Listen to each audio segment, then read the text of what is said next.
Molt bona tarda a tothom. Benvinguts i benvingudes a l'acte d'entrega dels Premis Fundació Habitatge Social, que enguany celebra els seus 35 anys de trajectòria al servei del dret a l'habitatge digne.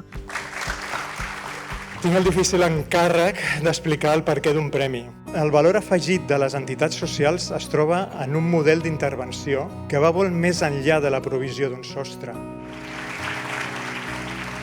35 anys al servei de les famílies que més ho necessiten. Famílies vulnerables i sovint vulnerabilitzades, que veuen com el dret a un habitatge digne se'ls escapa entre els dits. Que l'objectiu de la nostra fundació no és només oferir un sostre, sinó oferir oportunitats, acompanyar, donar eines i fer possible que un dia puguin caminar soles amb dignitat. Necessitem donar llum a les polítiques d'habitatge i posar-les en valor. La font de desigualtat ja no és el treball, és l'habitatge. Vull dir, aquí ens hem de conjurar una mica tots per poder tirar endavant un sistema públic d'habitatge.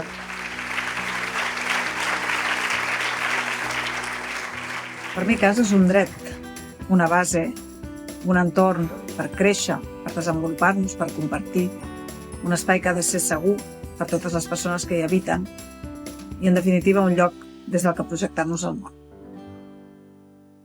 Creiem que la bona acollida que ha tingut destaca que era un premi necessari, no només per posar de relleu la gran labor que ja realitzeu des de les entitats del tercer sector, amb aquesta provisió d'habitatge i d'acompanyament integral, ser font d'exemple i font d'inspiració per totes les iniciatives que hagin de venir de nou. Sense més dilació, convido a la Fundació Llars Compartides, que és la proposta guardonada, perquè ens acompanyin aquí a l'escenari. Felicitats. Aquest premi ens recorda per què fem el que fem.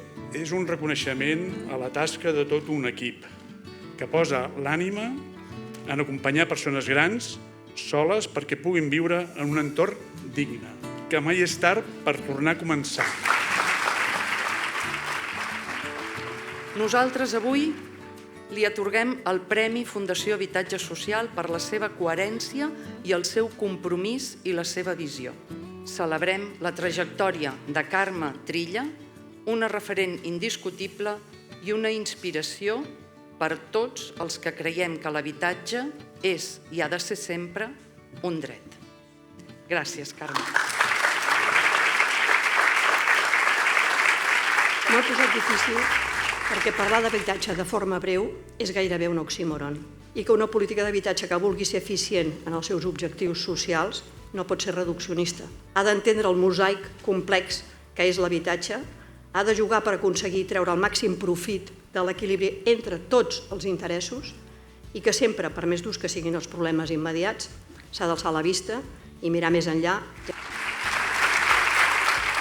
La resposta que hi ha hagut dels municipis ha estat positiva sense color polític, és a dir, que hi ha hagut de totes les forces polítiques que són perfectament conscients de la magnitud del repte.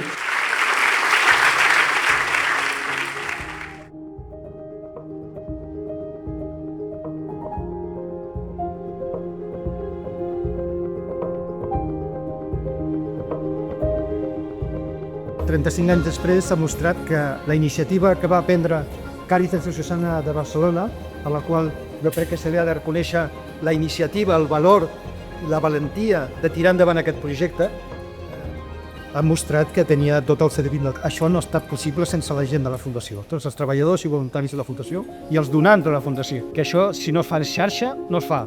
I la xarxa que tenim a la Fundació és espectacular. Associacions, fundacions, empreses, entitats financeres, administracions, tots plegats per un objectiu comú. Per tant, llarga vida a la Fundació.